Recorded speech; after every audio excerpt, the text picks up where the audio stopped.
রব্বুল আলামিন যা যা সৃষ্টি করেছেন প্রত্যেকটা সৃষ্টির একটা বিশেষ কারণ আছে। কারণ ছাড়া আমাদের রব কিছুই সৃষ্টি করেনি।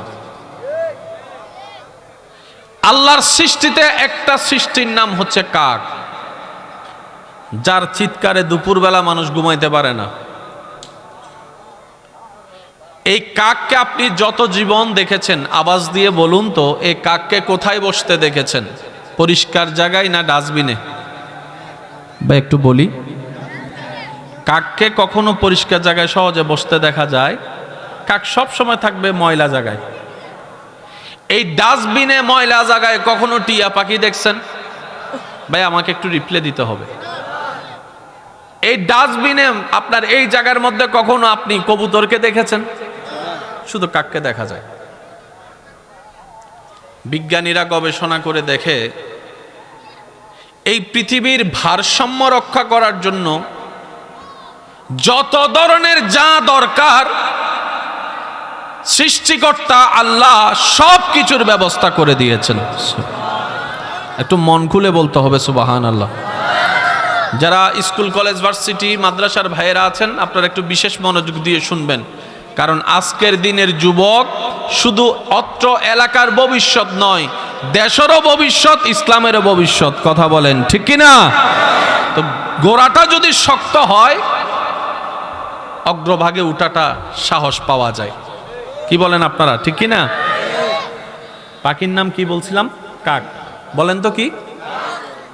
সবচাইতে বুদ্ধিমান পাখিও বলা হয় কাককে। কাকের মতো বুদ্ধি অন্য পাখির মধ্যে আল্লাহ তাআলা কাকের পায়ের মধ্যে এবং কাকের মুখের মধ্যে কিছু স্পেশাল নিয়ামত দিয়ে দিয়েছেন, যে নিয়ামতের কারণে কাক যখন ডাস্টবিন থেকে খানা খায় ওই লালাগুলা লাগে, যার কারণে দুর্গন্ধের লেভেল কমতে থাকে। বলেন না সুবহানাল্লাহ? আর একটু জোরে বলা যাবে সুবহানাল্লাহ? এই গুণটা টিয়া পাখির কাছে, তোতা পাখির কাছে। এবার আওয়াজ দিয়ে বলুন, আল্লাহ যে কাক সৃষ্টি করছে সেটার পিছনেও একটা উপকার আছে না নাই? টিয়া সৃষ্টি করেছেন, উপকার আছে না নাই? কবুতর সৃষ্টি করেছেন, উপকার আছে না নাই?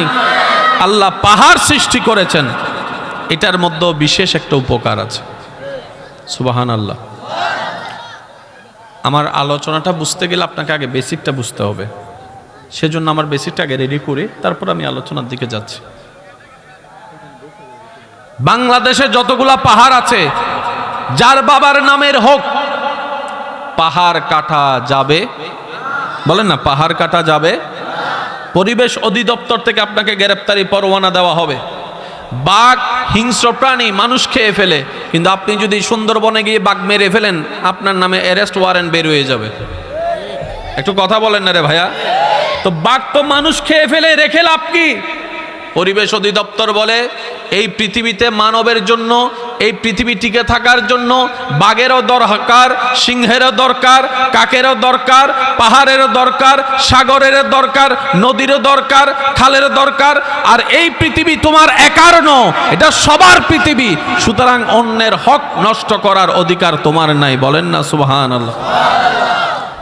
আমরা যখন ছোটবেলা ভূমিকম্প হলে তেমন টের পাওয়া যেত না, এখন ভূমিকম্প হলে যেই পরিমাণ টের পাওয়া যায়, পুরো খবর করে ফেলে।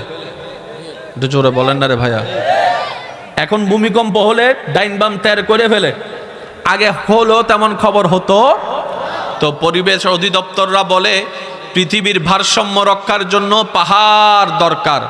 যত আমরা পাহাড় কেটে ফেলছি, পৃথিবী তত হালকা হয়ে যাচ্ছে। হালকা নরণও বেশি নরণ খবর হচ্ছে, ভূমিকম্পের খবর হচ্ছে। এবার বিজ্ঞানীরা বলে পৃথিবীটা টিকে থাকার জন্য তোমার পাহাড়ের দরকার, কারণ পাহাড়টা পৃথিবীকে পেরাগের মতো ধরে রেখেছে। একই তত্ত্ব আমাদের আল কোরআনে 1450 বছর আগে আল্লাহ তাআলা এইভাবে দিয়েছেন, ওয়াল জিবালা আওতাদা। চিৎকার দিয়ে বলেন না সুবহানাল্লাহ?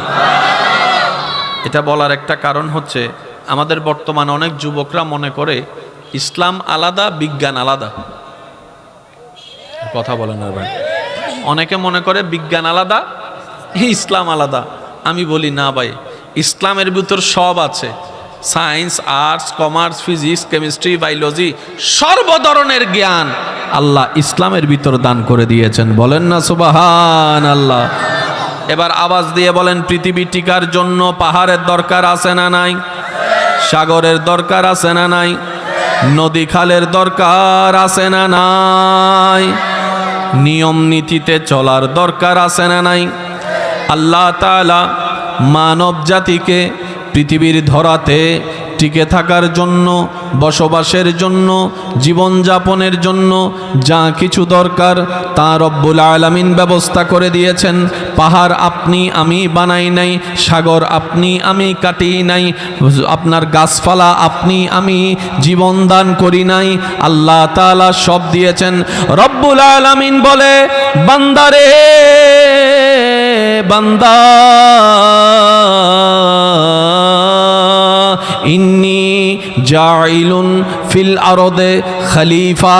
ওই দিন থেকে আমি আল্লাহ পৃথিবীকে মানব জাতির জীবন যাপন করার জন্য আমি আল্লাহ সুন্দরভাবে পৃথিবীকে সাজাই দিলাম। আমি তোদেরকে পৃথিবীর মধ্যে পাঠাই দিলাম, কিন্তু খবরদার খবরদার খবরদার, আমার সাজানো পৃথিবীটাকে নষ্ট করার অধিকার আমি আল্লাহ কাউকে দিই নাই। সুবহান। পৃথিবী কার? বলেন না ভাই, পৃথিবী কার? এটা নষ্ট করার অধিকার। আপনি চাইলে মাটি কেটে ঘর বানাইতে পারবেন, আপনার অধিকার আছে, কিন্তু আপনি মাটি দিয়া নদী ভরাট করার অধিকার আপনার। এই জিনিসটা একটু বুঝতে হবে। বর্তমানে দরকার আছে না নাই এগুলা বুঝার আপনারাই বলেন না, একটু দরকার আছে না ভাইয়া? পাহাড় আপনার বাবার নামে দাদার নামে হতে পারে, কিন্তু পাহাড় কাটার অধিকার নাই, কারণ ওই পাহাড়টার সাথে আমরা সবাই জড়িত।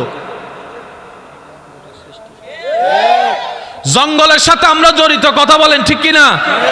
করোনাকালীন সময়ে যখন একটা বড় বিশ্বের বড় একটা জঙ্গলের মধ্যে আগুন লাগছে, সারা বিশ্বের বড় বড় নেতারা সবাই ওখানে সাহায্য পাঠাইতেছে, পানি পাঠাইতেছে নিবানোর জন্য।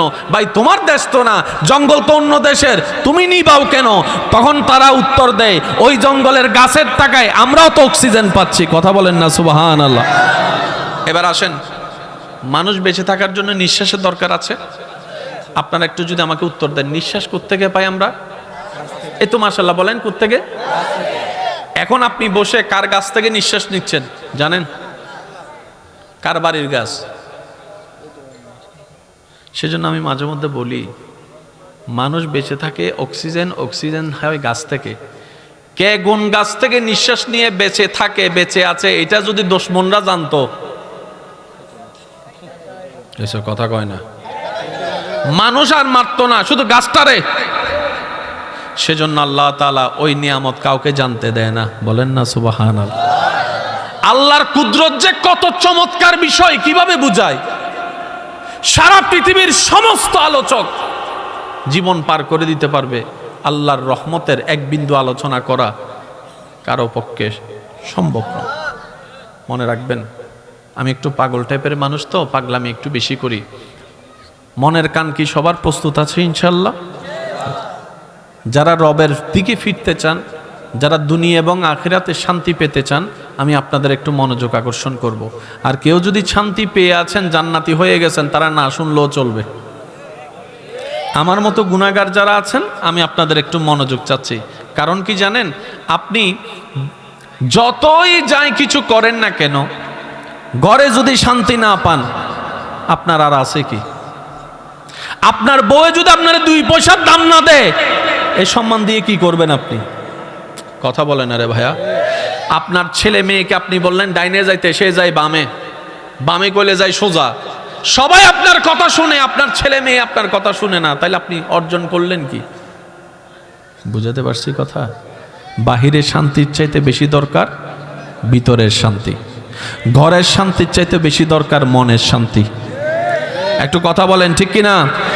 আপনি দেখেন টাকাওয়ালার ভিতরে শান্তি নাই, গরিবের ভিতরেও শান্তি নাই, গাড়িওয়ালার ভিতরে শান্তি নাই, বাড়িওয়ালার ভিতরে শান্তি নাই, দুবাইওয়ালার ভিতরে শান্তি নাই, দেশিওয়ালার ভিতরে শান্তি নাই, ডলারওয়ালার ভিতরেও শান্তি নাই। সত্যি করে বলেন, আছে না কোনো শান্তি? অনেকে তো এমনও আছে ঘুমের ওষুধ খাইও ঘুমায় না, ঘুমের ওষুধ খাওয়ার পরও। কিন্তু আপনি দেখবেন আপনার এলাকায় যদি কোনো পাগল থাকে, এটা বড় শান্তিতে আছে। এলাকায় পাগল টাগল আসেনি? থাকলে একটা আওয়াজ দেন না। পাগলরে যাইয়া দেখবেন বড় শান্তিতে আছে। শীতকালে পুকুরে নেমে বসে থাকে, গরমকালে ল্যাপ গায়ে দিয়ে বসে থাকে। পাগলের চেহারায় যে হাসি দেখা যায়, এত সুন্দর হাসি কিন্তু সহজে আমাদের চেহারায় দেখা। এবার আপনি যদি পাগলকে জিজ্ঞেস করেন, কিরে মামু এত সুখ কোন জায়গার থেকে পাইলি, এসে কথা কয় না। আমারও তো সুখের দরকার মামা, তোমার তো সুখ আছে, পাইলা কোথায়? পাগল উত্তর দিবে, অসুখী হওয়ার জন্য যত টেনশন, চাহিদা, লোভ, অহংকার থাকে, আমি সব কিছুকে বের করে আমি পাগল হয়ে গিয়েছি। আমি ভালো বুঝি না, খারাপও বুঝি না, দিনও বুঝি না, রাতও বুঝি না, আমি আমার মৌলারে বুঝি, শান্তিও আমার কাছে চলে আসছে। সেজন্য আমাদের চাইতে পাগলরা শান্তিতে বেশি। করোনা গেছে না, করোনা আপনাদের এলাকার কি অবস্থা ছিল সেটা তো আমরা জানি না, তারপর আপনারা যদি একটু রিপ্লে দেন তাহলে বুঝতে পারবো। সারা বাংলাদেশে লকডাউন। জামাইরে কয় বউয়ের ফাঁসে যাইস না, বউরে কয় জামার ফাঁসে যাইস না, বুঝছেননি? কত মানুষ মারা গেছে এসি রুমের ভিতরে মানুষ। করোনাকালীন সময়ে কয়টা পাগল মারা গেছে আমার কোন? আচ্ছা কথা কয় না। আর করোনাকালীন কয়টা পাগল মারা গেছে একটু বাইবা দেখেন। কিন্তু এসি রুমের ভিতরে বন্দি, ঢুকতে একবার স্যানিটাইজার, বাইরে হইতে একবার স্যানিটাইজার। কথা বলেন, কথা বলেন, কথা বলেন, কথা বলেন, একটু জোরে জোরে বলতে হবে, ঠিক কিনা? এবার আমি সবার মনোযোগ চাচ্ছি। আপনাদের এখানে লকডাউন কিরকম হয়েছে আমরা জানি না, কিন্তু সারা বাংলাদেশেরটা, বিশ্বেরটা একটু আমাকে উত্তর দিবেন।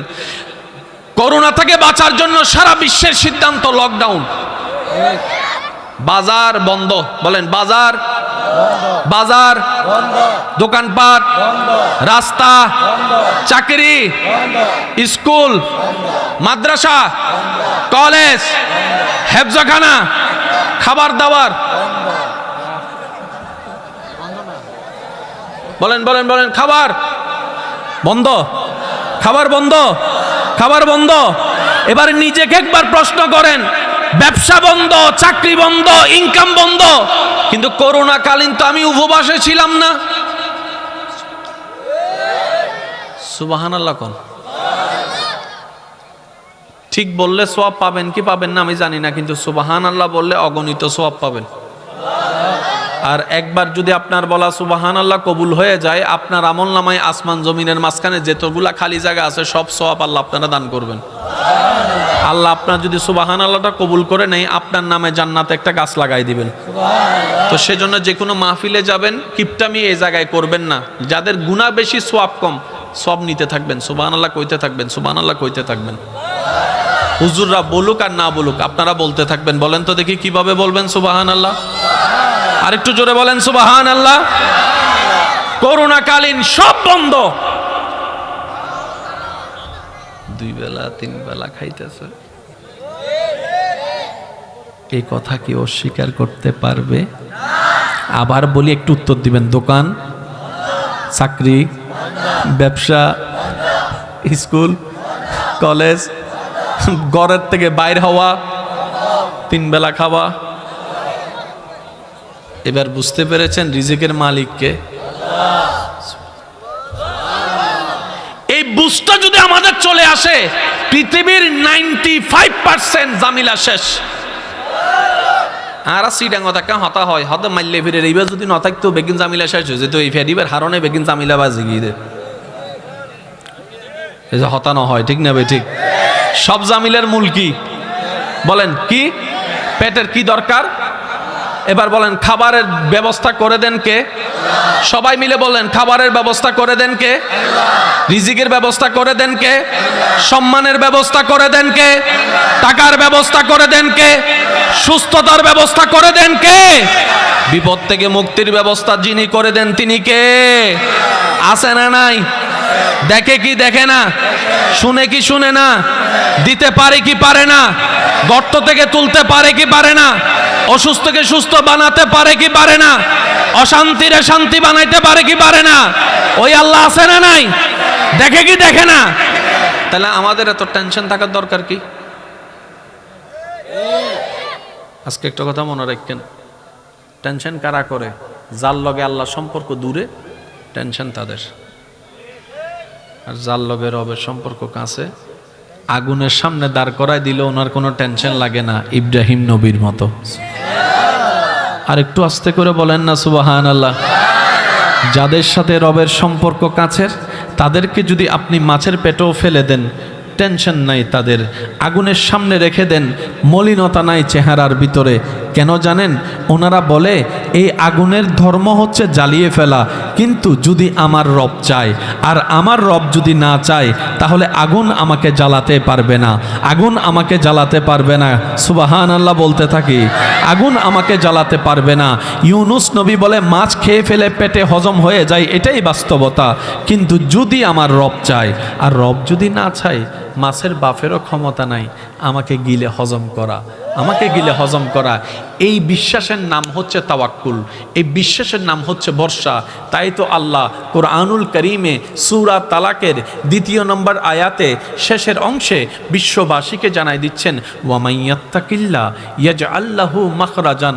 ৩ নম্বর আয়াতের শুরুতে ওয়ায়ারযুকহু মিন হাইসু লা ইয়াহতাসিব। রবের প্রেমিকরা, নবীর প্রেমিক উম্মতেরা মনের কান দিয়ে শুনতে থাকুন আর সুবহানাল্লাহ বলে বলে নিজের জবানকে পবিত্র করার চেষ্টা করুন।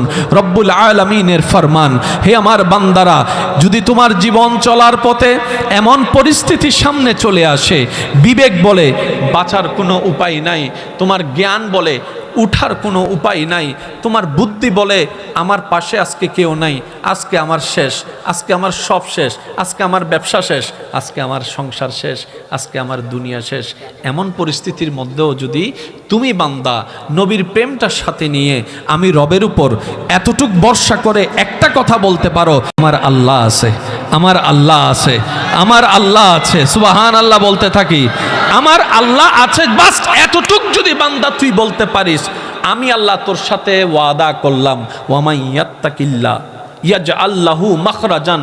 যেই বিপদ থেকে বাঁচার কোনো রাস্তা নাই সেখান থেকে আমি আল্লাহ বের হওয়ার রাস্তা আমি করে দিব।